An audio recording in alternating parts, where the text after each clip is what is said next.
Hey, welcome everybody. Welcome to 20 Sides to Every Story. And tonight is sort of a very special game because we are celebrating our 4-year anniversary of streaming. Um, and we've grown pretty immensely since the very first. If you ever want to go and see a really shoddy looking stream, you go back on the YouTube. You can go and find our first video. We've come a long way since then, building basically an entire streaming schedule where we're on just about every night of the week at this point, and have built up the community, whole community focused on telling stories and having fun through our shared hobby of tabletop role playing games. Our event tonight is going to be a capstone on the very first 20 Sides to Every Story community campaign, which was an experiment. It started nearly 3 years ago, which allowed our viewers to. We invited our viewers and our community members to come in and not just watch us play games, but come and play games right along with us on camera and have a chance to enjoy this hobby that we all love. So we've since moved into a new phase of a totally different community campaign, following very similar format to that original setup that we had created. But we never really concluded the original community campaign. So tonight we're gonna kind of give it some closure, some finality, and I don't know, have some goofy fun along the way. Particularly with some of our most active players will be joining us, not just here tonight, but we have another game tomorrow morning at 9 a.m. where we'll be continuing to play. And as a part of all this fun, we are also doing a fundraiser. We're going to be um, doing some raising some money for an organization that have firmly we firmly stand behind and believe in, and recognize as having an incredible impact and value. um, 20 Sides to Every Story is an ambassador to Jasper's Game Day, which means that we are committed to using our hobby to sort of serve as an engine for fundraising. And we are playing here tonight for the Center for Suicide Awareness. And we're very appreciative that Aaron here, video gaming outreach director for the Center for Suicide Awareness, has been able to kind of join us and yeah, maybe tell us a little bit, Aaron, about what the organization is all about. Tell us about the Hope Line and what should people know about the center. Yeah, absolutely. So again, thank you all very, very much for putting this event on. You have all been such a major supporter of our organization, and through COVID, that has been extremely grateful on our end. Again, my name is Aaron. I'm the video game outreach director. I love saying that to people because they say, "What the heck is that?" So prior to this job, I was a police officer for 12 years. And I realized that I needed to get out of that profession because of my mental health, because of my family life. It was one of the hardest decisions I ever made, but I took a lot of knowledge, experience with that, from the job. So I connected with our executive director, Barb Bigalki. She explained to me about kind of an idea she had as far as gaming, and she wanted to kind of make it into something because there's a need for mental health services. There's a need for suicide prevention in the gaming community. We see it almost daily on Twitch, especially where communities will come together and they'll say, "Hey, I'm struggling. I don't know what to do." It's in Discord. It's everywhere. It's very, very prevalent, and there's not a lot of resources for that specific community. So that's why we decided to start up an actual division of gaming, streaming, game devs, everything. So that's kind of my position, what I do. But on the complete other side of it, we do all sorts of trainings for people. We do QPR, assist training. We'll do very soon, we are going to be rolling out our resiliency training, which is we are trained by the FBI Academy in resiliency. So what that is we're going to be doing, it's a 3-day course for a lot of our first responders who need a little extra help. And it was just kind of an idea that was brought to me, and then I brought it to Barb, and we kind of came from there. So, but what the really nice thing about this training is that it's not specific focused for first responders. Resilience can be anybody. It's not just bouncing back from a situation, it's actually learning to thrive and grow so you flourish in those moments. So it's a wonderful training we have coming up.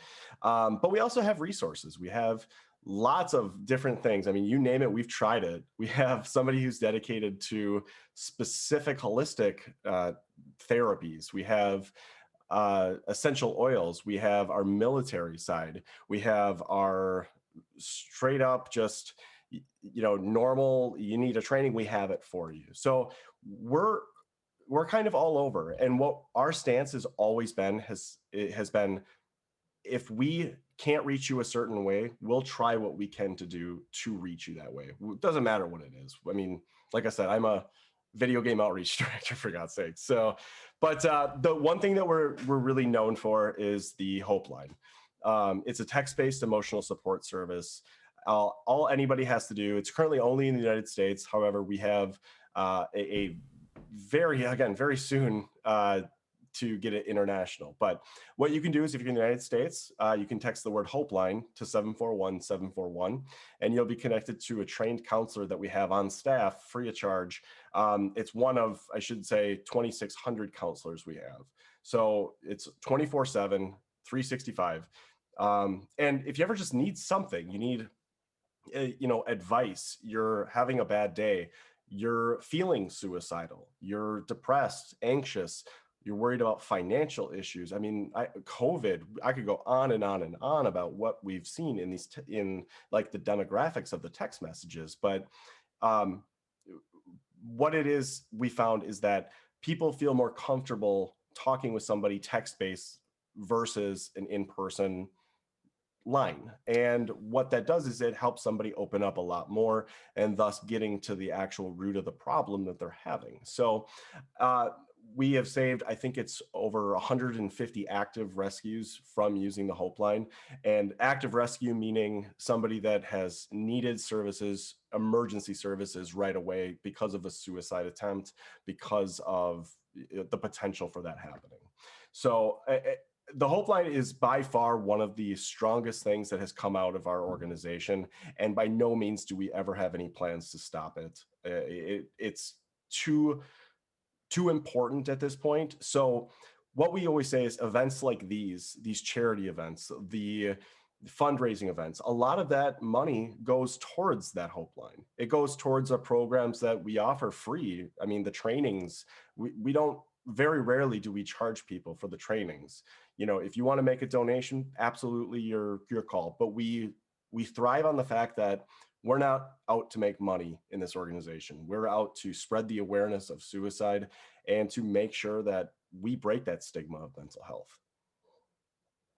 Your organization has been very proactive, I think, in identifying some of those communities that we don't think about sometimes, that maybe have some very unique challenges. I remember, I think it was a couple of years ago that I met the director, Barb, and she had told me a lot about the outreach into kind of the farming community here in Wisconsin.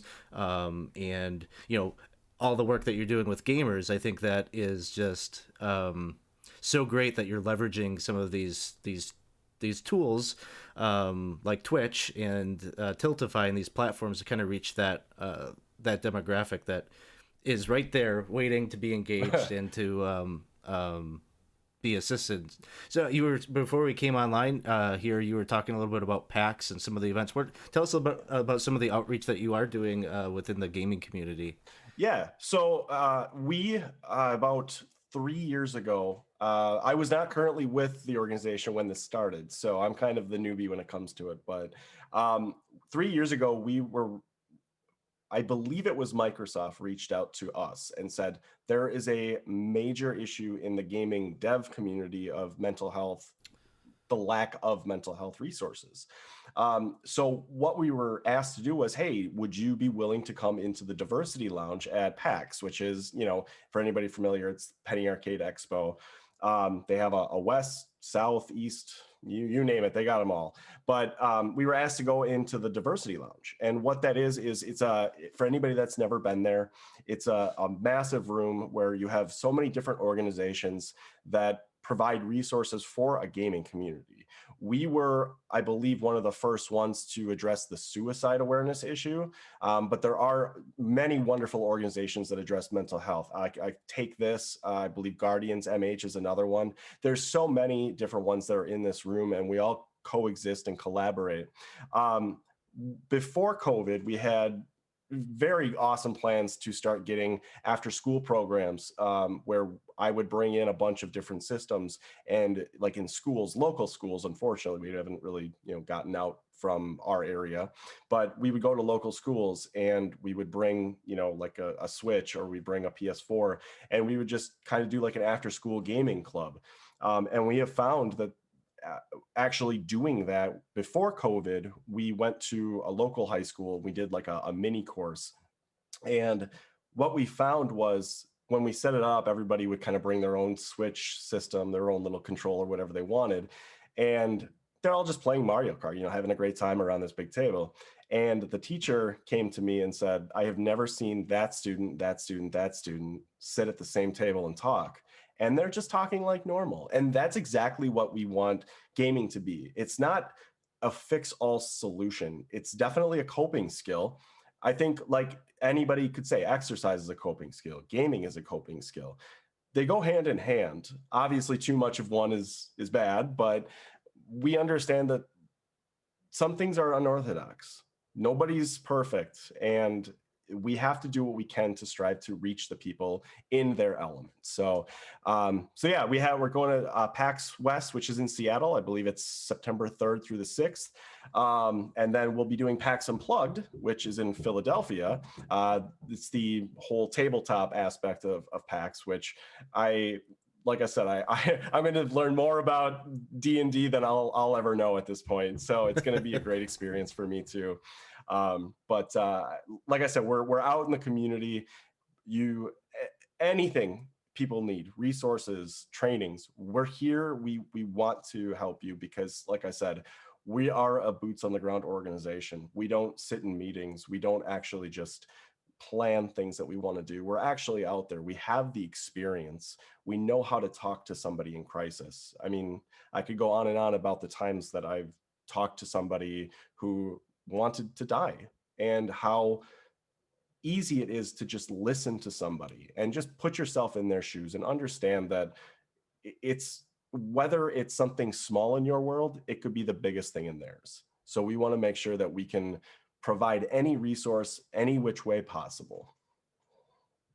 Yeah, that's awesome. I know we have a little message that is on a timer in our chat with the Hope line and everything like that. And I know it's been used, and it's so important. It's such um, a great tool that you have developed that just isn't. I haven't seen it replicated necessarily anywhere else. So I think it's just amazing what y'all are doing. So beyond donating tonight, if someone's watching, maybe what are some other ways that you might encourage folks that are watching to maybe support beyond a donation, ways to engage with the center? Yeah, as far as donating, that's a totally separate side. But what we always strive for people is, what, just learn the basics of Hopeline. I mean, it might not be for you, but it could easily be passed on to somebody else.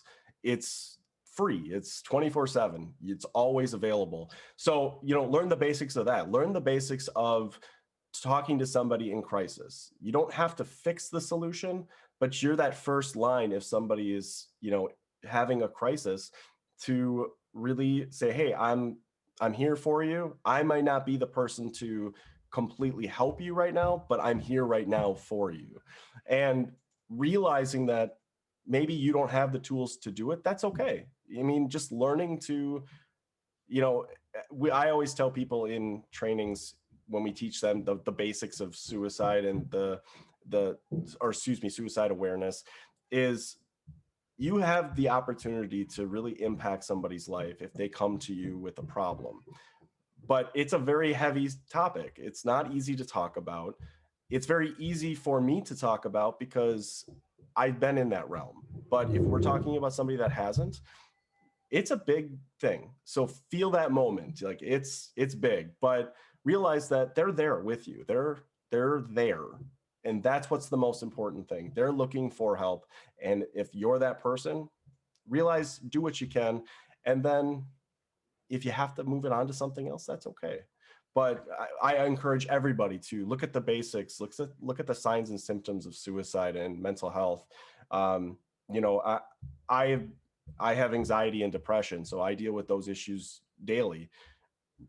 Most people would be like, "That's you don't look like that," but again, that's what it is. You know, I can hide it very well, but it doesn't matter, you know, because there are resources out there and you can always do more.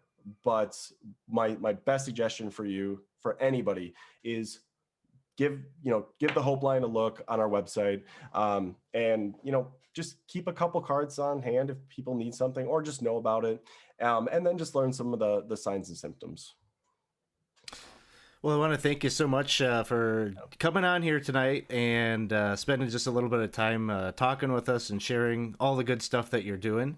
Um, we're folks out there. I see we got some new folks. Thanks for the follow, Lord Shadow 27. Yeah, the donate link is there in the chat. And we've got a few incentives for y'all as you're watching to donate. So our goal tonight, we're looking to raise $500, and your donations will be impacting our game.